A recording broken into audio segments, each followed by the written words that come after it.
नमस्कार, सत्यहिंदी.com में आपका स्वागत है। मैं हूं मुकेश कुमार।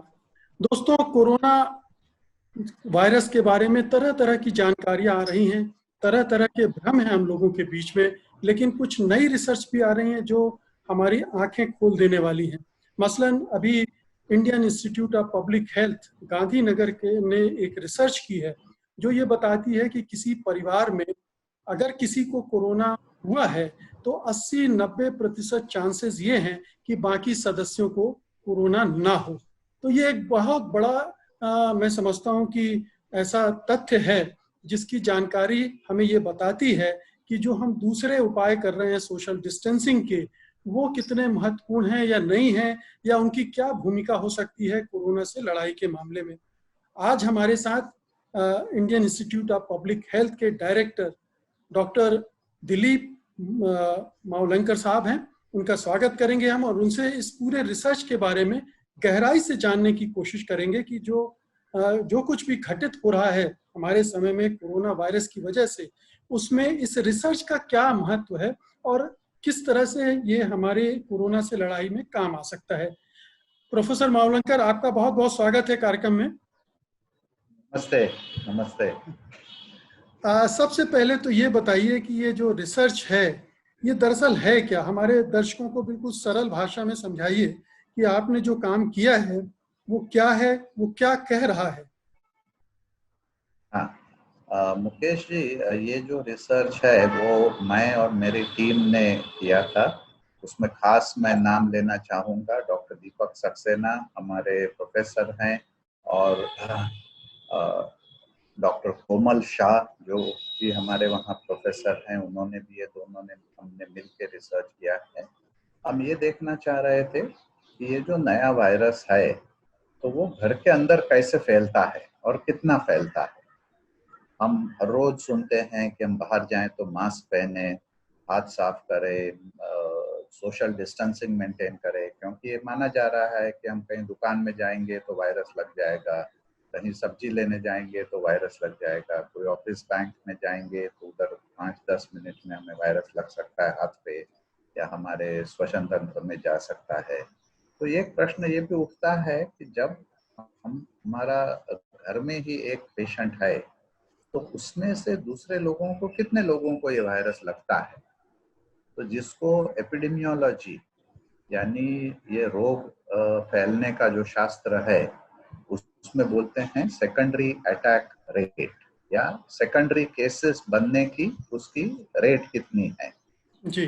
बहुत पहचाना हुआ एक डिजीज मेजरमेंट का एक तरीका है। तो उसके लिए हमने ये रिसर्च किया कि भाई ग्लोबल लिटरेचर में जो साइंस के पब्लिकेशन अभी तक करीबन कोरोना शुरू होने के बाद कोरोना के ऊपर 10,000 पब्लिकेशन अलग अलग जर्नल में आए हुए हैं।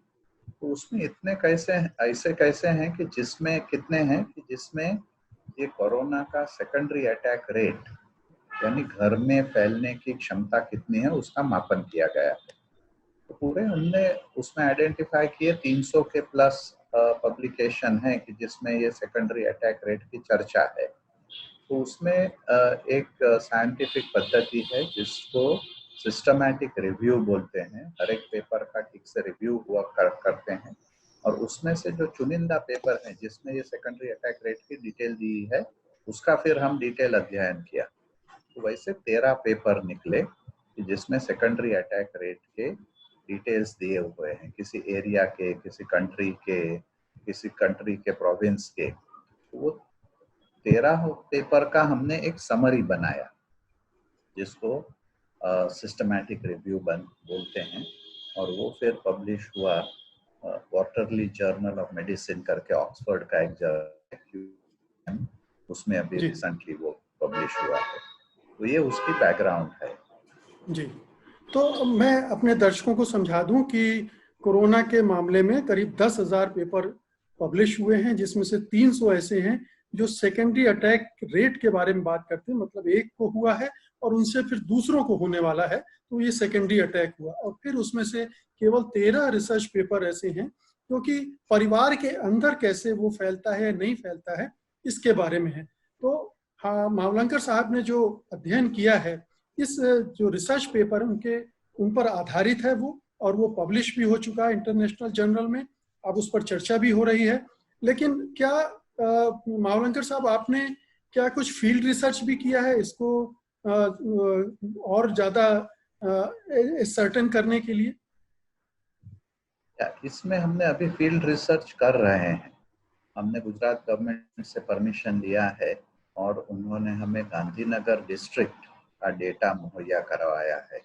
गांधीनगर अहमदाबाद के पास एक छोटा डिस्ट्रिक्ट है, जिसमें से हमने रूरल का अभी फील्ड सर्वे किया है। जो हम कर रहे हैं वो रूरल पूरे गांधीनगर में करीबन 400 के आसपास केस हैं। उसमें से 20% का सैंपल लेके हमने उनके इंटरव्यू, टेलीफोन के ऊपर इंटरव्यू किए हैं कि आपके घर में कितने लोगों को सेकेंडरी केसेस या बाद में केस डेवलप हुए। तो उसका अभी अध्ययन चल रहा है, प्राइमरी स्टडी का। बट हमने जो पब्लिश किया है वो सेकेंडरी ग्लोबल लिटरेचर रिव्यू है। तो आपके पास अब प्राइमरी डेटा आ जाएगा तो वो उससे ज्यादा आप और यकीन के साथ और अपने विश्वास के साथ कह सकेंगे कि ये ट्रेंड है। श्योर। और जो ग्लोबल लिटरेचर किया मैंने बोला 13 पेपर्स हैं, उसमें से भी इंडिया के 2 पेपर्स हैं। एक आईसीएमआर का जो सीरो सर्वेलेंस पहले अप्रैल में हुआ था, उसमें से करीबन 6 से 8% का रेट, सेकेंडरी अटैक रेट आता है, कि जिसमें उसका मीनिंग है कि घर में एक को होने से दूसरे को 6 से 8% ही शक्यता है कि उसको हो। और दूसरा एक पेपर है प्रोफेसर रमणन लक्ष्मी नारायण का। उन्होंने आंध्र प्रदेश और तमिलनाडु 2 स्टेट्स में से डेटा लिया है। उनका रेट भी ऐसे ही 12-15% के आसपास आ रहा है। तो मावलंकर साहब, ये क्या एक्सप्लेन करता है कि एक घर में अगर कोई कोरोना से डेथ भी हो जाती है तब भी बाकी लोग सुरक्षित रहते हैं? ये कम्युनिकेट क्यों नहीं कर रहा है? ट्रांसमिशन क्यों नहीं हो रहा है कोरोना वायरस का दूसरे घर के मेंबर को?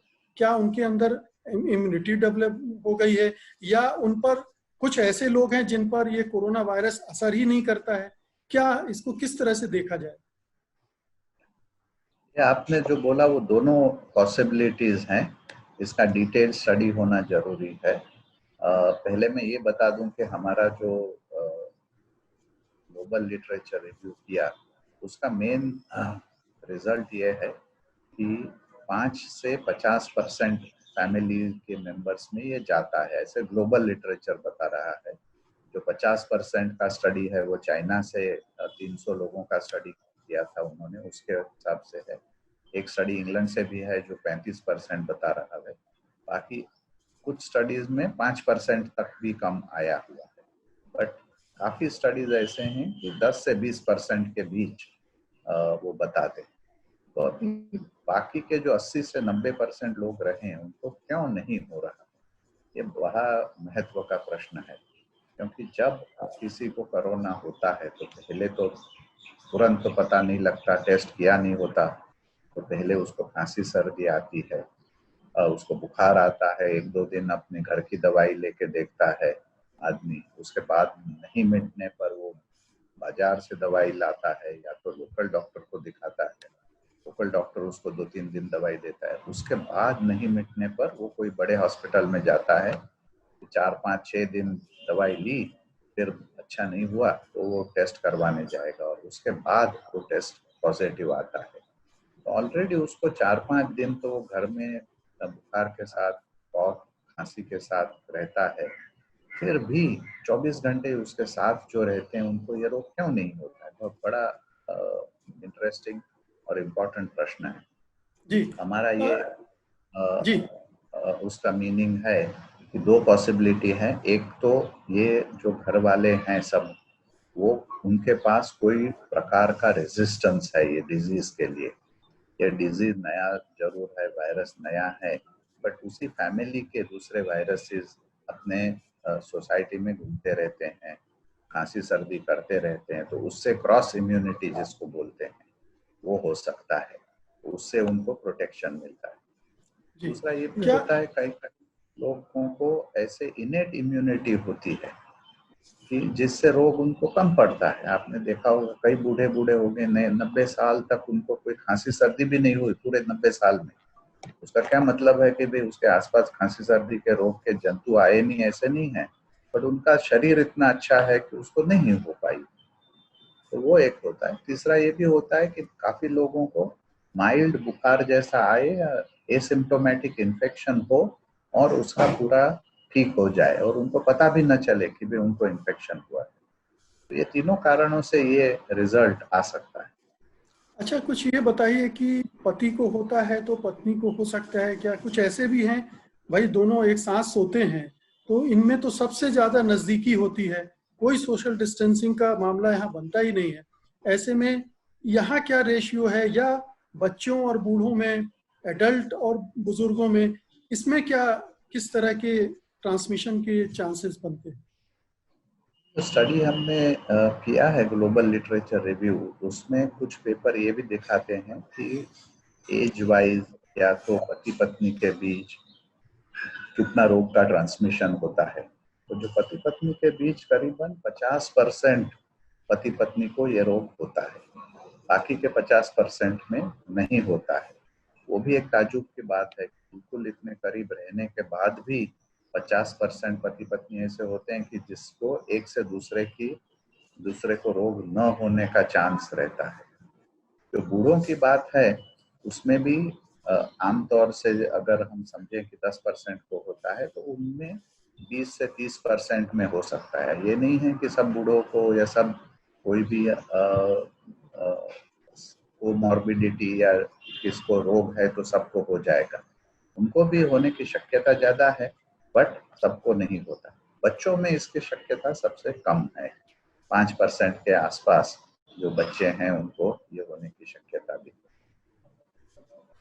ये भी स्टडी आई है कि लगभग 50% आबादी जो है वो ससेप्टेबल नहीं है कोरोना को लेकर।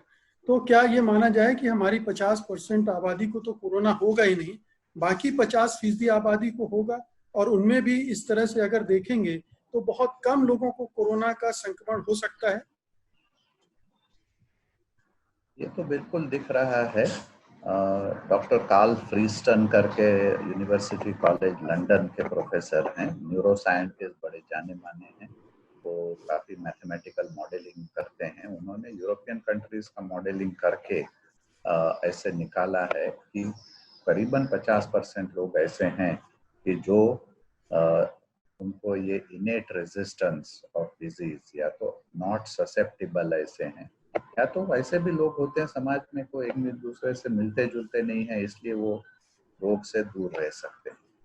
दूसरा आपने जो पूछा कि जिसको होगा उसके तुरंत साथ वालों सबको या जिसके कांटेक्ट में आए हैं सबको होने का पॉसिबिलिटी है, बट सबको होगा ही ऐसे दिख नहीं रहा है। हमारे जो इधर लोकल आपके अगर पड़ोसी या किसी को हुआ होगा तो आप पूछ लीजिएगा कि आपके सब घर में सबको हुआ कि नहीं हुआ, कितनों को बुखार भी आया, कितनों को बुखार भी नहीं आया। ऐसे भी घर हैं कि जिसमें 10 लोगों को हो गया, बट काफी माइल्ड सा डिजीज होता है, एक दो को सीवियर होता है, हॉस्पिटल में एडमिट करना पड़ा। जहाँ मेरे तो पर्सनल पहचान में 3 लोग जिनके पेरेंट्स गुजर गए, हर एक के घर में 6-7 से 10 लोग थे, उन्होंने भी बहुत माइल्ड सा रोग 2-3 लोगों में दिखाई दिया है। तो ये बिल्कुल हो सकता है कि इसमें से सबको हो, ऐसे बिल्कुल जरूरी नहीं है। और जैसे जैसे रोग फैलेगा वैसे हर्ड इम्यूनिटी डेवलप होगी और ये रोग कम होता जाएगा। जी, हर्ड इम्यूनिटी पर भी हम आएंगे, लेकिन पहले मैं थोड़ा अपने दर्शकों के लिए ये उनकी तरफ से ये सवाल आपसे कर रहा हूँ कि ऐसे में सोशल डिस्टेंसिंग का कितना महत्व रह जाता है, मास्क लगाने का क्या महत्व रह जाता है? अगर 50% आबादी को होना ही नहीं है और बाकी के लिए भी कुछ तय नहीं है, बाकी भी बच सकते हैं, तो कितनी परसेंट आबादी है जो कोरोना वायरस से संक्रमित हो सकती है, और ये कितना बड़ा डर है जिसको हम सोशल डिस्टेंसिंग से कम कर सकते हैं? ये जरूर है कि सबको नहीं होगा, बट किसको नहीं होगा और किसको होगा ये जानना बहुत ही मुश्किल है। और रोग को कम से कम फैलाने दे या स्लो फैलाने दे, स्लोली, तो उसके लिए मास्क और सोशल डिस्टेंसिंग तो बरोबर जरूरी है।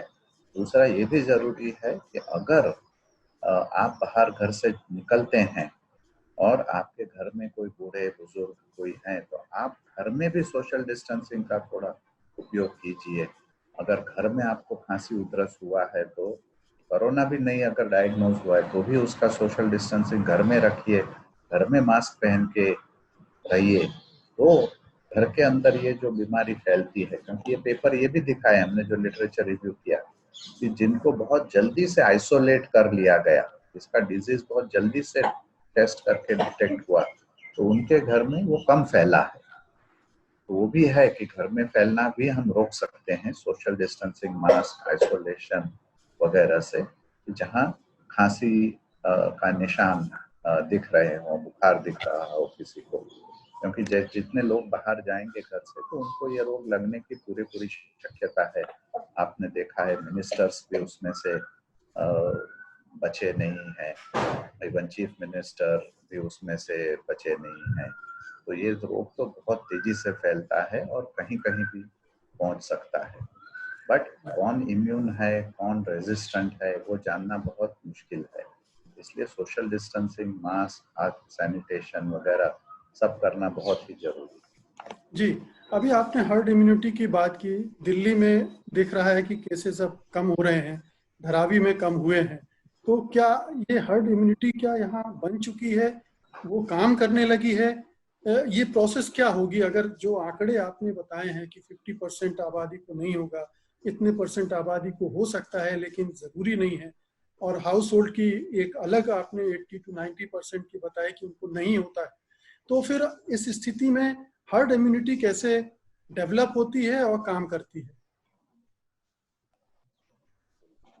दिल्ली का आपने नाम लिया। दिल्ली में काफी टाइम से पीक के ऊपर रहा था, काफी बहुत डरावने आंकड़े आ रहे थे।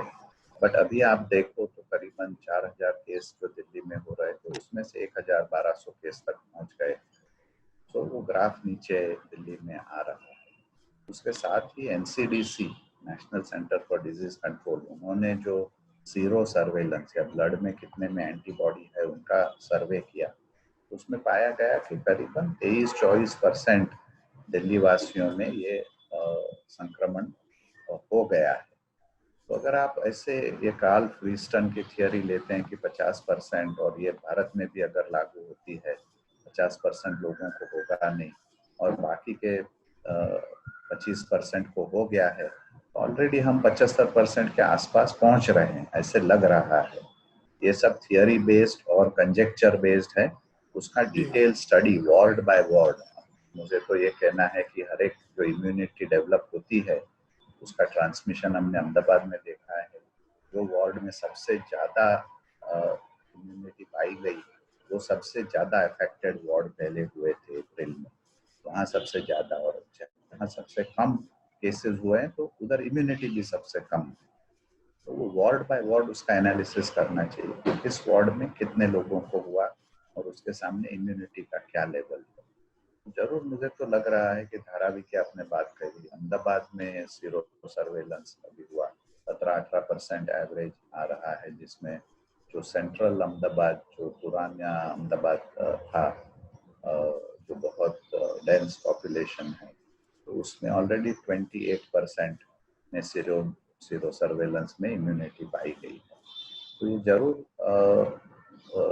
हर्ड इम्यूनिटी जो बोलते हैं उसकी इफेक्ट तो हमें दिखने लगी है ऐसा, क्योंकि उधर केस कम हो गए। धारावी में तो 57% को इन्फेक्शन लगा है, तो काफी कम इससे केस हो गए। जी, मैं एक अपनी जिज्ञासा से ये सवाल करना चाहता हूँ। जैसे अमेरिका में जो आंकड़े आए उनसे पता चला कि जो नॉन वाइट्स हैं, ब्लैक्स हैं, या जो दूसरे सोशल ग्रुप्स हैं, उनको ज़्यादा उन पर कोरोना ने असर किया, मौतें भी उनकी उस समुदायों से ज़्यादा हुई। तो क्या हिंदुस्तान में या कहीं इस तरह का रिसर्च पेपर आपके सामने आया है जिसमें ऐसा लगता हो कि जो निचली जातियां हैं, जिन्हें हेल्थ की फैसिलिटी नहीं मिलती है, जिनका खान पान कम होता है, जो इम्यूनिटी डेवलप करने वाली चीजें वो नहीं होती हैं, वो ज्यादा इस कोरोना से प्रभावित हो रही है, ऐसा कुछ रिसर्च में कहीं आपको देखने को मिला क्या? रिसर्च पेपर तो ऐसे निकले नहीं हैं। भाग्यपूर्ण तरीके से इधर भारत में ये हुआ है कि भारत में से बहुत रिसर्च हो नहीं रहा है, और जो डेटा है उसके बेसिस पे बहुत ही थोड़े नंबर्स आ रहे हैं कि भाई आज इतने पॉजिटिव हुए। उसमें ज़्यादा एनालिसिस उसका हो नहीं रहा है। बट मैं तो उल्टा बोलूँगा कि हमारा अहमदाबाद में तो ये दिख रहा है कि जो स्लम एरियाज हैं, जिसको हम झुग्गी झोपड़ी बोलते हैं, उस एरिया में केसेस जरूर हुए हैं, बट उधर जो कंडीशन है, जो कंजेशन है, एक एक रूम में 4-4, 5-5, 6-6 लोग रहते हैं, कोई खुले में भी सो जाता है, तो वैसे लोगों में जहाँ खाने का मुश्किल है, तो उस जगह में ये इसका संक्रमण कम दिख रहा है। जी और जो मिडिल क्लास सोसाइटीज हैं, जहाँ बंगलोज हैं, जहाँ फ्लैट्स हैं, उसमें ये स्प्रेड हो रहा है। अभी अप्रैल में जो हुआ वो भी सेंट्रल अहमदाबाद, जो आपका दिल्ली का चांदनी चौक टाइप का एरिया है, उस जी टाइप के, that is also not slum area, तो उसमें हुआ, उसमें बहुत ज्यादा केस हुए। बट जो बिल्कुल स्लम के एरिया है उसमें नहीं हो रहे। एक हमारे प्रोफेसर ऑफ पैथोलॉजी हैं, उनका ये भी एक हाइपोथेसिस है, ये तो अभी हाइपोथेसिस जो है कि एनीमिया जिसको है, यानी रक्त की कमी है, उसको ये डिजीज कम हो रहा है या कम सीवियर हो रहा है। ये भी एक समझना जरूर है कि ये जरूरी नहीं है कि परदेशों में, अमेरिका, इंग्लैंड में जैसे प्रकार का डिजीज हुआ, जिन लोगों में डिजीज हुआ, वैसे ही इधर होगा। दूसरा हम एग्जाम्पल अभी स्टडी कर रहे हैं, आपने बोला जमीनी तौर पे कुछ स्टडी चल रहा है कि इधर जो ओल्ड एज होम्स हैं, बूढ़े लोगों को रहने के जो आवास हैं, उसमें कितना डिजीज फैला, क्योंकि America, England, Italy, Sweden, France में बूढ़े लोगों में 50% से ज्यादा केस और डेथ हुए। इधर एटलीस्ट जितना हमने इनफॉर्मली तपास किया है, फोन से पूछा है जिनके ओनर्स को, तो बोलते हमारे वहाँ तो एक भी केस नहीं हुआ, विच इज वेरी सरप्राइजिंग कि ओल्ड एज होम्स, मैंने दिल्ली में भी पूछवाया, हमारे प्रोफेसर हैं ऑल इंडिया इंस्टीट्यूट में, वो जीरियाट्रिक्स के प्रोफेसर, वो भी बोले कि जहाँ जहाँ उन्होंने तपास की, उसका भी एक हमने स्टडी लिया हुआ है कि ओल्ड एज होम में कितना स्प्रेड हुआ। तो ये भी एक देखने की चीज है स्टडी के द्वारा कि जो क्लासिकल वल्नरेबल ग्रुप्स हम जिसको बोलेंगे दूसरे रोगों के लिए, लाइक टीबी है या दूसरे लोग हैं, वो लोगों को नहीं हो रहा है, कम हो रहा है, नहीं तो नहीं बोल सकते, कम हो रहा है। बट जो काफी सोशो इकोनॉमिकली डेवलप्ड है, उसमें काफी स्प्रेड दिख रहा है। वो तो शायद वो भी इसलिए भी एक, होगा कि उन्हीं ग्रुप में सबसे पहले बाहर से आया और वही उससे इन्फेक्टेड हुए। अभी हो सकता है बाकी जगह फैल ही ना पाया हो, इसलिए भी हो सकता है। धीरे धीरे हो सकता है वहां भी पहुंचने लगे, जैसे धारावी में पहुंच गया। हाँ, बट मेरा तो ये मानना है कि ये भी हो सकता है उल्टा, कि उधर पहुंच गया है और बहुत माइल्ड रोग होके काफी लोगों को इम्यूनिटी हो गई, जैसे धारावी में हो गया है। 57% वर्ल्ड में सबसे ज्यादा आंकड़ा ये धारावी का आया है। सो बट उनको कोई डिजीज नहीं हुआ है। सो वो भी हो सकता है कि अवर पुअर पीपल में be resistant to the disease, जो लोगों को ज्यादा रोग प्रतिकारक शक्ति है।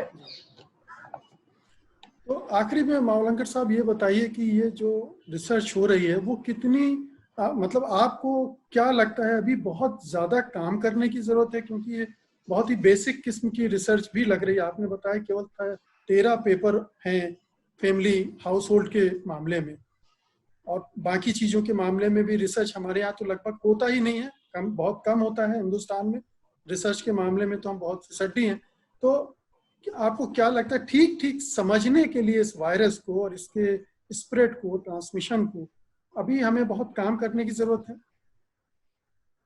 बिल्कुल, क्योंकि ये नया रोग है, ऐसे स्प्रेड होता है, उसको समझने की बहुत ज़रूरत है। हम उसको अगर उसकी रोकथाम करना चाह रहे हैं, एक साइड में हम वैक्सीन के ऊपर बहुत जोर दे रहे हैं, बट जैसे रोग फैलता कैसे है, किसको फैलता है, किस उम्र में मॉर्टेलिटी कितनी है, फॉर एग्जाम्पल ये एक क्वेश्चन आ रहा है, प्रश्न आ रहा है कि स्कूल्स ओपन किए जाएं कि नहीं। तो वो डिपेंड करेगा कि बच्चों को ये रोग कितने पाए पे होता है, कितने प्रमाण में होता है, उसमें से सीरियस रोग कितने लोगों को होता है, उसकी मृत्यु कितने लोगों को, बच्चों पे बहुत ही कम है तो स्कूल खोलने में कोई हर्जा नहीं है। वैसे अलग अलग कहाँ पे रोग होने की शक्यता है, फॉर एग्जाम्पल मॉल है जहाँ एसी में है, सिनेमा थिएटर्स हैं, तो ऐसे जहाँ जहाँ रोग फैले हुए हैं, कुछ ऐसे भी उदाहरण हैं कि फैक्ट्री कहीं चालू हुई, उसमें 500 वर्कर्स थे, उसमें से 250 को हो गया, तो वो जाके रिसर्च करना चाहिए कि कैसे हुआ, कैसे उधर फैक्ट्री में ट्रांसमिट हुआ, किसको नहीं हुआ, किस डिपार्टमेंट में हुआ। ऐसे डिटेल स्टडीज हमारे जो मेडिकल कॉलेजेस हैं, दूसरे कॉलेजेस हैं, गवर्नमेंट एजेंसीज हैं, उन्होंने ये डेटा को लेके डिटेल स्टडी करके उसके पेपर पब्लिश करने चाहिए, तो हमें पता चलेगा, वर्ल्ड को पता चलेगा ये रोग कैसे इंडिया में स्प्रेड हो रहा है। हम सब समझ लेते हैं कि बाहर जैसे स्प्रेड होगा वैसे इधर होगा। अभी सोशल डिस्टेंसिंग की बात करें तो हमारी हम बोलते हैं कि 1 मीटर डिस्टेंस होना चाहिए, तो वो सब रिसर्च फॉरेन से आया हुआ है। हमारा इंडियन लोगों का कद कम है, उनकी लंग कैपेसिटी भी कम है, वो दिखाई दे सब, तो उसके हिसाब से हमें भी रिसर्च करना चाहिए कि इधर कितना सोशल डिस्टेंसिंग होना चाहिए। तो हमारी जो IITs हैं, बाकी के रिसर्च इंस्टीट्यूशंस है, साइंटिफिक इंस्टीट्यूशंस है, तो ये रिसर्च करे कि भाई इंडियन लोगों की खांसी कितने दूर तक जाती है, अमेरिकन की जितनी जाती है उतनी ही जाती है, कम जाती है। सो जिसको लोकलाइज्ड रिसर्च, बिकॉज ये सेकेंडरी अटैक रेट का भी काफी, मैंने बोला, वेरिएशन है 5% से 50% तक। तो हमारा हर एक डिस्ट्रिक्ट में कितना सेकेंडरी अटैक रेट आता है, तो निकालने से भी पता चलेगा कि हमें कहाँ कहाँ ज्यादा काम करने की जरूरत है। बहुत बहुत शुक्रिया डॉक्टर मावलंकर, आपने जो रिसर्च की ज़रूरत को अंडरलाइन किया वो बहुत ज़रूरी है, क्योंकि न केवल कोरोना बल्कि भविष्य में भी बहुत सारे ऐसे वायरस आएंगे, बहुत सारी पेंडेमिक आएंगी जिनको समझने, जिनको जानने, जिनसे लड़ने के लिए हमें इस तरह के रिसर्च की ज़रूरत पड़ेगी। जो रिसर्च होगा वो उनमें भी काम आएगा। तो ये एक फोकस हमारी सरकारों का, हमारे इंस्टीट्यूशन का इस तरफ बढ़ना चाहिए, रिसर्च की तरफ। बहुत बहुत शुक्रिया मावलंकर साहब, आपने वक्त निकाला।